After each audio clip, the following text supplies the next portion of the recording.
Hi, my name's Kat Downey, and my company, Legacy Matters, we do an awesome job of helping people arrive at the absolute best estate plan for their families and loved ones. Success for me is having money in the bank, being able to pay the bills, and having time to do some things that you like to do. Quality of life, having time with your family, hearing the stories. So remembering that every day is a journey, every moment does matter, and we can choose to embrace that and be part of it, or we can ignore and just go on autopilot, which I try not to do. Well, I've had a bit of a journey. I taught high school for 4 years, phys ed and sciences. I took a leave of absence and bicycled around the world for a year.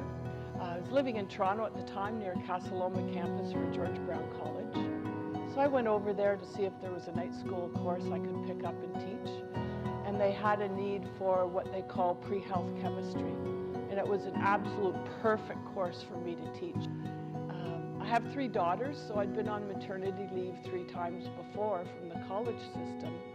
And I recognized going back the 3rd time that my timing would be off in the classroom. You forget things, it's not right there. And usually there was some kind of administrative changes I knew I'd have to get up to speed with. Well, the 3rd time I thought something's different, I don't know what it is, I couldn't put my finger on it. So I phoned Humber College to find out how one becomes a funeral director, and spoke with the admissions people at length, and then asked them to mail me an information application package. The day that came in the mail was the day George Brown College laid me off. That wiped out my world. It wiped out my self-esteem. I didn't know what I'd be doing next. It was enormously painful. Even all these years later, sharing that with you, it still hurts to not be needed, is basically what it's saying. So I did go back to school for the 4th time.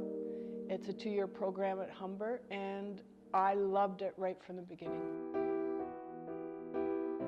Designing your own story takes courage. You have to have faith in yourself. Whatever you tell yourself is what you're going to believe. And people are telling you you can't do something is because they haven't tried, and they don't care. So whether you think you can, you're right, or whether you think you can't, you're right. So which part of that do you want to be on? To really have the confidence to sit in and do your own personal inventory, a lot of people don't sit and do that. Why? Because it's painful. You know, it takes some real introspection. What am I good at? And people often can't answer that, so I suggest you start the other way. What don't you like? So from being laid off at the college system, there was time for me to do that, as painful as it was. You know, what do I like doing? And that created the kind of work that I'm doing now. But I knew from the get-go that I wanted to run my own schedule. I didn't want to be an employee. I didn't want the shifts in the evenings and weekends because of that family time I wanted to have.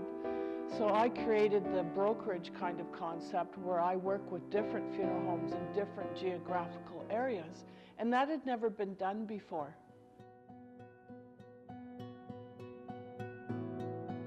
Goal setting, I never did it in the beginning, and you hear about goals and you got to write them down, blah, blah, blah. Nobody really wants to do it. But amazing things happen when you do.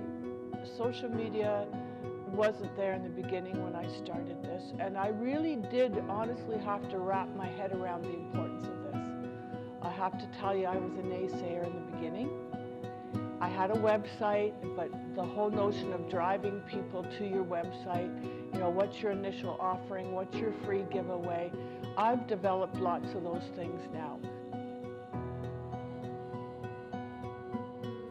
Well, the steady cash flow is not there. Benefits probably won't be there.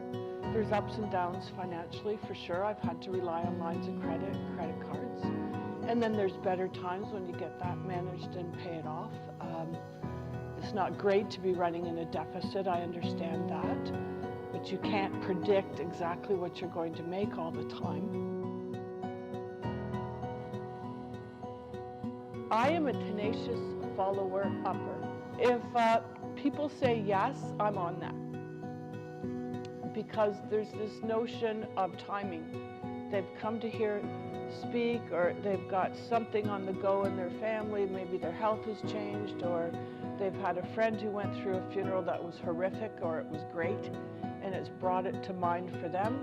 So for me, in my world, I think it's really important to capture interest when it's expressed. I doubt it changes amongst other industries, but I am tenacious about that. We have one life to live. There's an entry and an exit for all of us. And I see people on the twilight zone of their life. And when they're sitting there sharing regrets, that's hard for me to hear. But when they're sitting there and they're looking like they're 18, 20 years old again, and they're thrilled about what they've done and accomplished, that's a life lived.